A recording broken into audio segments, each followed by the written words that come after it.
world would not be the same. Few people laughed. Few people cried. Most people were silent. I remembered the line from the Hindu scripture, the Bhagavad Gita, and says, "Now I am become death, the destroyer of worlds." I suppose we all thought that one way or another.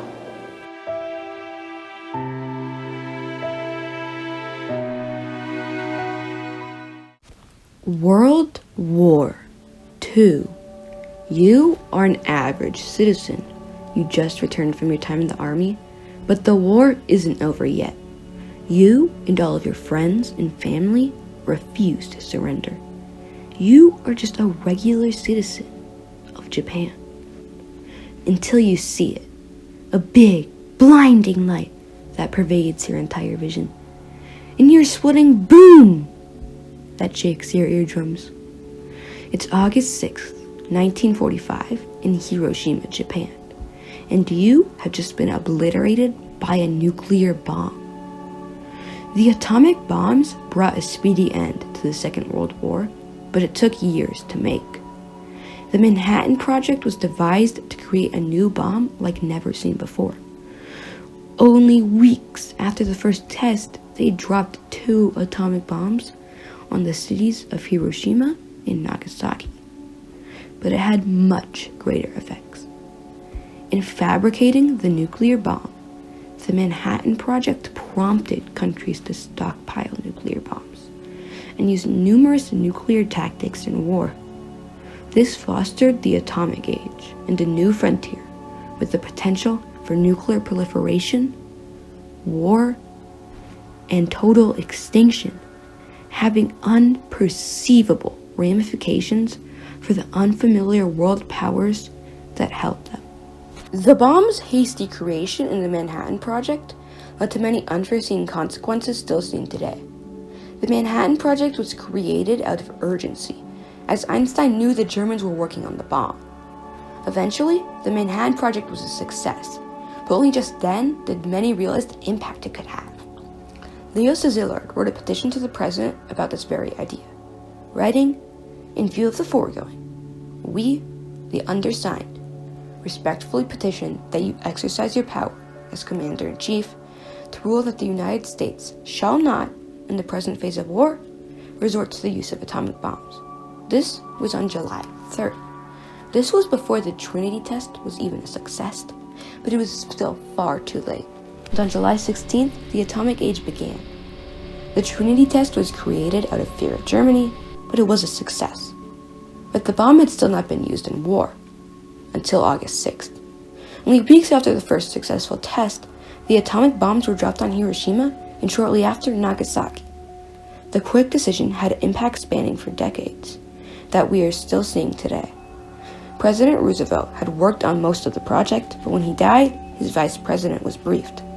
In a history article, it writes, "The information thrust upon Truman was a momentous decision, whether or not to use the world's first weapon of mass destruction." So with his lack of experience with the atomic bombs, so late in its stages, Truman wasn't as acquainted with the Manhattan Project. Albert Einstein wrote to Truman about this lack of communication, mentioning, "The lack of adequate contact between scientists who were doing the work and those members of your cabinet were responsible for formulating policy."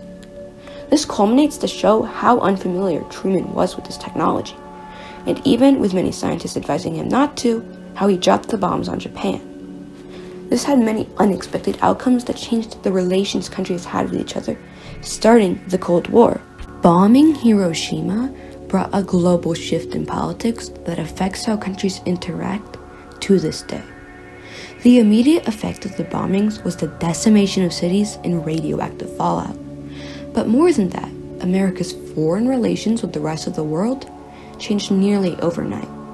When Stalin, the dictator of the Soviet Union, saw the atomic bombings, he suspected that America was purposefully withholding information.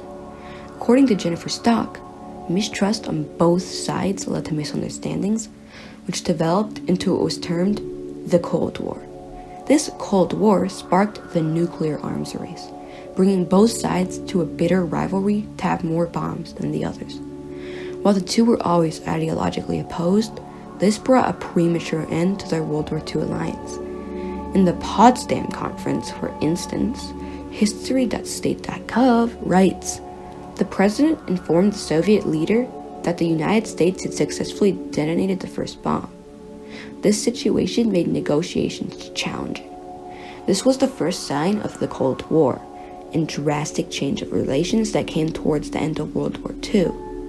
The Cold War completely changed how countries interact, contributing to the formation of the United Nations, with their goal being to ban nuclear proliferation and nuclear warfare.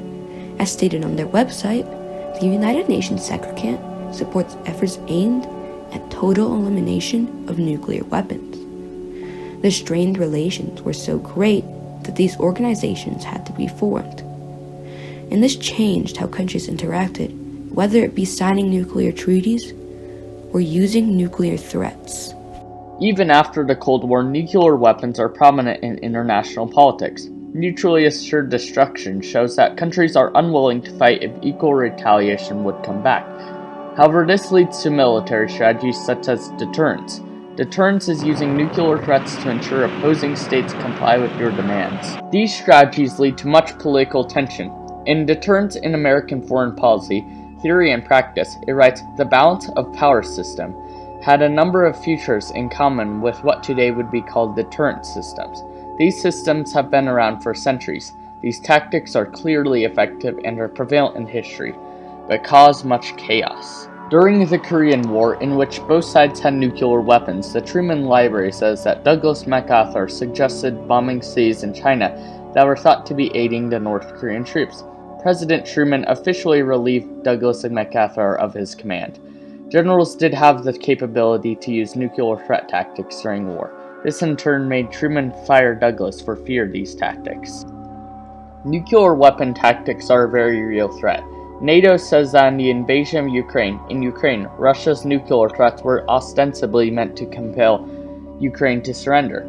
Russia, even in the modern day, uses these nuclear threat tactics in order to scare countries like Ukraine. This comes in hand with nuclear proliferation, since that is the threat of nuclear weapons falling into the hands of non-nuclear weapon states.